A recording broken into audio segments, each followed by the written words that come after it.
देश के लिए जीना है तो डर का नाम मिटाना होगा। ये कहना था सुभाष चंद्र बोस जी का। सुभाष चंद्र बोस का जन्म 23 जनवरी 1897 को भारत के उड़ीसा के कटक में हुआ था।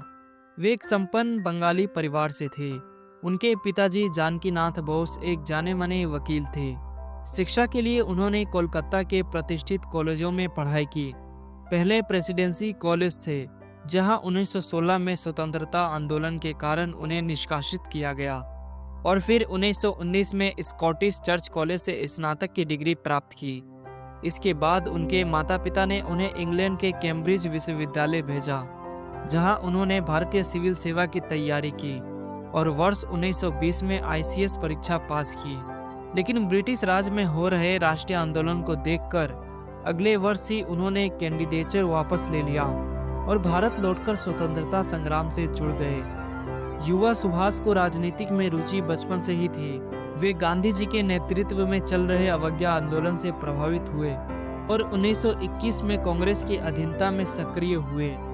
महात्मा गांधी जी ने उन्हें बेंगलुरु के वरिष्ठ नेता चित्तरंजन दास CR दास के अधीन कार्य करने की सलाह दी।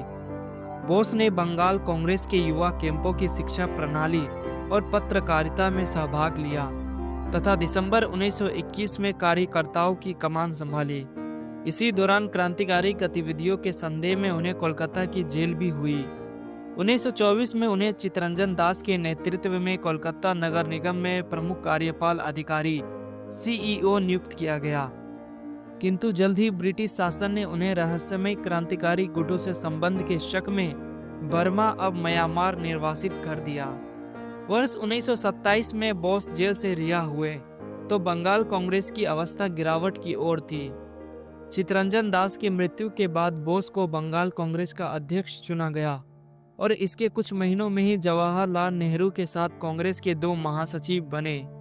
इस प्रकार उनके नेतृत्व की पहचान प्रारंभिक वर्षों से ही स्थापित होने लगी और उन्होंने राष्ट्रीय राजनीति में सक्रिय हिस्सा लेना आरंभ किया।